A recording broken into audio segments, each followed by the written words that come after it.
the all-new BMW M240i xDrive. And before we talk about anything else, take a gander at this thing. Look at the front bumper, look at the rear bumper, then come to your own conclusions. Personally, I don't think this thing is a horrific like the M4 is, but it is a polarizing car. So let's talk about the interior space. This is typical BMW, and I mean that in the best way possible. I have finally convinced Mark, but iDrive is the best infotainment system currently on the market. When you look at this car, you're like, oh, it's a two-seater or 2+2 sports car. How would this compare to a sister product like the Toyota Supra? And what this does well is you're not compromising on the day-to-day usability. Look at the trunk space. It is huge, particularly for a car of this stature.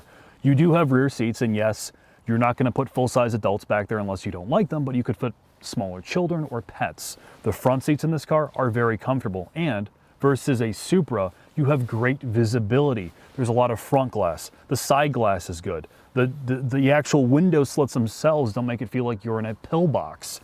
It's a very normal feeling cabin. Yes, they've tried to tart it up with this blue contrast stitching and the weird display or lighting they have in the door cards themselves, but they've not really compromised a whole lot. And when it comes to the front storage, you have big door cards where you can fit big bottles. You have a reasonable sized glove box, and your center armrest is very comfortable. The seats themselves contort to a variety of body types, and I have good headroom in this car. Lastly, as I mentioned before, this is the most recent version of iDrive.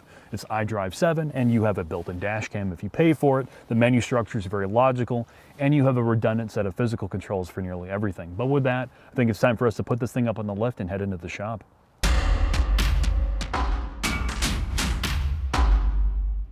Mark, we're underneath the new 2 Series. This is the 40i variant with xDrive, which means this is the 6-cylinder. And yes, this has been revised and refreshed for this model year. All the exterior body panels are different.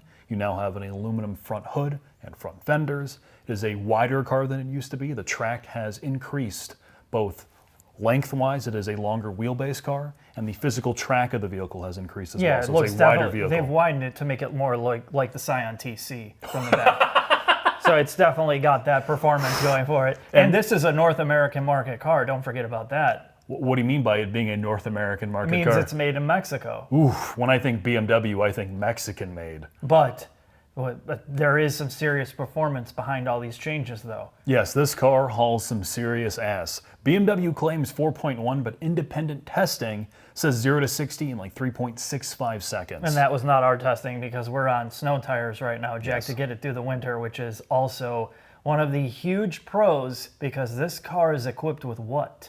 xDrive. It is BMW's all-wheel drive system. It is rear biased. So most of the time, this is a rear-wheel drive car. In fact, 99% of the time, 100% of the torque goes to the rear wheels. However, when it detects slip, it will send up to 100% of the available torque to the front wheels. So when you're trying to do this like an idiot, it sends all the power away from the back where you would probably not want it anyway in the snow, which this is why this car, as you've explained, weighs. And it's a big girl, Mark. Yeah, big girl. No, that's not politically correct. Excuse me. It is a big human or big car. It's 3,800 pounds or a little more than that. It's a heavy car. That's a lot for a car of this size. But there are other. Well, there's no but to it. It's heavy. It's a big car. Yeah. There are some huge. All these puns for weight. There are some things that they've done here that make it ultra refined because at its core it's still a BMW. It's trying to be that luxury product despite it maybe trying to appeal to an enthusiast market. And this is on the latest version of CLAR. So this body structure compared to the outgoing 2 Series that it replaces is about 14% more rigid. It still maintains all of the great aluminum front subframe, aluminum front suspension components, and BMW calls this their 2-link front strut. So it's still still a strut suspension, but it's got 2 links to help with toe out or toe in under hard braking. Yeah, really it's a more stable strut. It doesn't have that problem where it's trying to solve the problem of doing 2 things at once that a traditional strut has by adding that secondary link, and the offset ball joint at the front gives them way more tuning control of a strut without having to go to double wishbone, which increases cost, complexity, and all that. But the back is a multi-link, a 5-link, with a steel subframe in the back. However, they have changed their material strategy in the rear subframe, so it's reduced a little bit of weight by 6 pounds, and they've changed the wheel bearings, which are now 45% more efficient than the outgoing model. They've also added a ton of different dampers, everything to help isolate as much as that NVH as possible, and the struts themselves, at least in the front and the rear, are multi-mode. This is the adjustable M suspension, so it can go comfort, normal, or sport, it tries to give this car a little bit more personality. That said, because of all the NVH material and the fact that this is a compromised car, it has to be a GT daily driver, right. And because it's an M light car, it still has to be sporty. A lot of the feel has been stripped out of this car, and the one thing that you really will notice if you are coming from an older BMW is the steering. So this is the multi-ratio steering that they have, and it has this weird kind of off-center feel where as the car is starting to basically slide, the steering will suddenly ramp up. So it's not a very linear steering rack. See, I see a lot of complaints about the steering in this car, and I think this is what you're expecting from a new modern, like, luxury car, because everything that we're talking about is the compromise of making it has to be a luxury car, it has to be usable every day, it has to be a four-season car, it has to be quiet, it has to dampen out every road imperfection, then it's got to be fast, it's got to be a crazy performance car. So like things like the hydraulic strut mounts, those hydraulic strut mounts are enormous and designed to cancel out frequency. They're putting frequency isolators on the shock or strut housing themselves. There's a 50 hertz frequency isolator on the rear subframe to get rid of that low vibration or drone from road or frequency through the cabin. So what you're doing by design is you're adding all this performance stuff like the M suspension, and then they're adding back other things to the dampers to make them softer to give you more compression travel. It's basically, okay, we made it soft, now we're going to make it firm, but we got to get rid of all the noise, the vibration, and then we got to have the steering quicker, so we got to put a multi-ratio rack in there to give you the feeling that the car is more agile than it is. It's just a mess, and it shockingly, most of it works. Yeah, they pieced everything together pretty well. Let's talk about drivetrain very quickly. All right. So this is the B58, which is their inline six. It is turbocharged. It makes a little bit over like 375 horsepower. It is largely unchanged from the car it replaces. It still has a ZF 8-speed, which is magnificent, does a very, very good job. It sends the power to the rear wheels primarily, and it has the M clutch-based rear differential. However, the front diff is open, and when it comes to stopping this car, it uses Brembo front brakes. So with that, Mark, I think it's time for us to tear this car up on the road. I'm looking forward to it, Jack. Oh, yeah.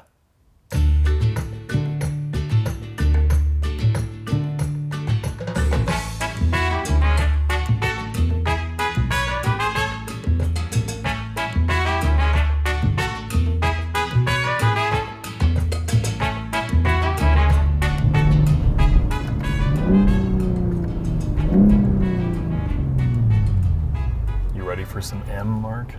Well, it's not real M, Jack.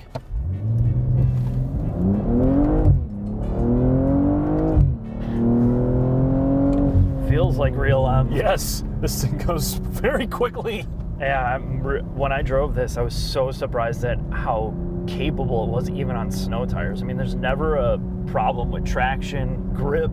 I drove this in like 4 or 5 inches of snow trying to get to an appointment, and I was... Oh, wait, what appointment? Your T levels? Yeah, my T levels were too high, Mark. They had to lower them for me. Right.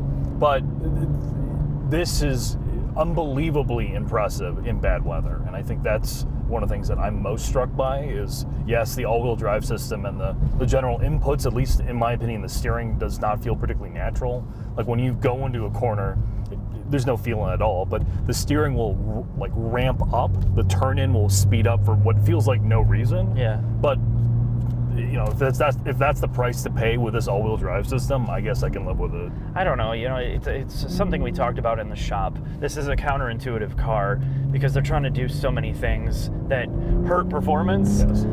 It hurts the luxury part. I mean, it's confusing, but really when you boil down to it, it does everything really well. I mean, you could nitpick every single aspect of this car, but the reality is it's faster than most M cars that were built 10 years ago. This would annihilate an E46 M3 or an E92. Right, yeah, I mean, it is so fast and so capable, and the most important thing, you can use this year round. Yes. The interior is a nice place to be. It rides properly. For how good this car is when you stiffen up the suspension and you're on a back road, obviously I'm trying to take it easy given how icy these roads are, it does a good job hiding its mass. Yes, this is a heavy car, but you don't really notice it that much, No, I feel like. You don't. I think part of it is they've isolated it out. But the other part is, you know, it's something that people complain about with the steering on this. The variable gear ratio steering is what also makes it hide its weight a bit. Because it's quicker, it makes it feel quicker to turn in, and the weight is reduced just from that effect. You know, it's not really reduced, but it feels that way driving it. And I think it's a perfect blend if you're somebody that wants a car that is easy to manage, doesn't get away from you, and is a rocket ship in a straight line, and still provides you the BMW experience. That's this car in a whole. I thought I would hate this a lot more than I do.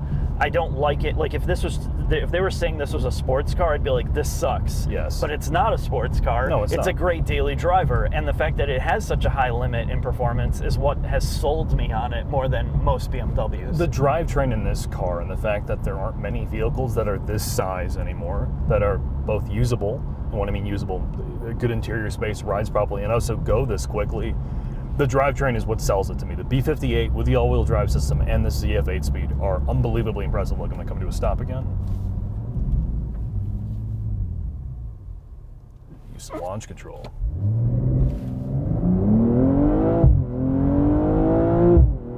Pulls really hard to redline. The shifts are very crisp.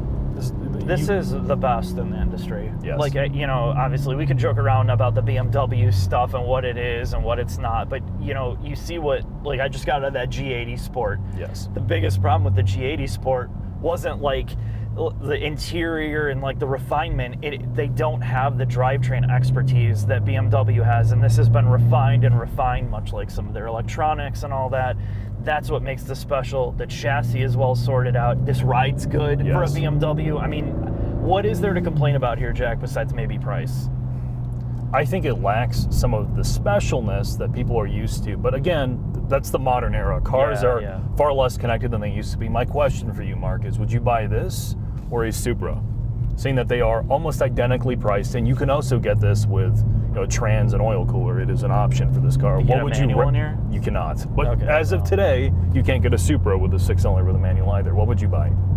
For me, I mean, it just depends on what you want. The Supra feels like a far more purpose-built, more special car in terms of a driving experience. You can tune it to be an insane track car. It's rear-wheel drive only, so you get that full rotation, whereas this car doesn't rotate through. That's the difference with this BMW, is most BMWs want to rotate through, where this only rotates to a certain point, and then it's always savable. Yeah, the power gets sent to the front, and it straightens you out. So they're very different in terms of driving character. As a usable car, this is far more usable. If you need a car for 24/7, this is a better car than the Supra because of visibility, because of practicality. But if you want to have more fun, you can't top the Supra, honestly, for that price. I agree with you. I think that's really what I wanted to ask you with this, because I'm surprised how many times I've been asked, Jack, would you buy the new 2 Series or the Supra? And I really think it's a use case, right? Do you need a car that's going to do everything for you? Then this is your option. If you don't, you want a special weekend car, the Supra or the Z4 are a much better choice. Yeah, absolutely. Well, let's nail home all the little finer points and the final thoughts, Jack. All right, Mark.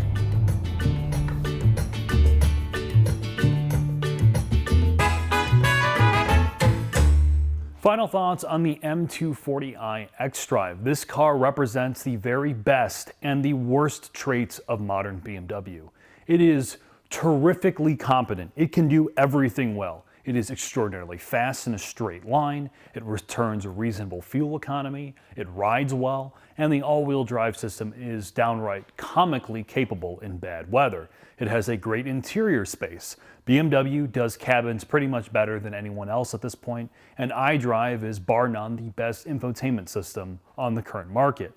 But with all of that said, this car, if you're coming from the golden era of BMW, E46s, E92 M3s, it feels a little bit soulless in some ways, but that's the world we live in. The feedback you're expecting, hydraulic steering, all of the BMW bits are basically reserved for the history books at this point. So with that said, if you are looking for a car that does everything well, is reasonably priced, is practical, is interesting looking, the M240i might be a great car for you. Thanks for watching, and I hope to see you soon.